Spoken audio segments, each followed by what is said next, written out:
Hindi ito perfect morning routine, pero ito ang totoong buhay ko. 6 a.m. na ako nagising ngayong araw, hindi man naabot yung goal kong magising ng 5 a.m. Okay lang, ang importante, may panibagong araw na naman para magsimula. Bago ang lahat, nagpapasalamat muna ako kay God. Siya ang nagbibigay sa akin ng lakas araw-araw. At siya rin ang laging sentro ng buhay naming mag-asawa. Kahit magkalayo kami, parang malapit lang. Ako nga pala si Christine, isa akong real estate salesperson at kasalukuyan nag-aaral ng real estate management.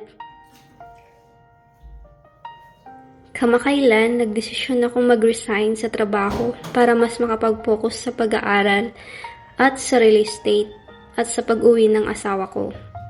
Pagkatapos ko mag-pray, pinapakain ko muna ang mga pusa ko. Naglilinis ng kaunti, tapos lalabas para bumili ng almusal. By 8 a.m., sisimulan ko na ulit ang trabaho. Magre-reply sa mga inquiries, mag-aaral at unti-unting bubuuin ang future na ipinagdarasal namin. Hindi man mabilis ang takbo ng journey ko, pero naniniwala akong bawat tahimik na umaga ay may inilalapit na pangarap. Ikaw ba, anong pangarap ang unti-unti mong binubuo araw-araw? Kwento mo naman sa comment section.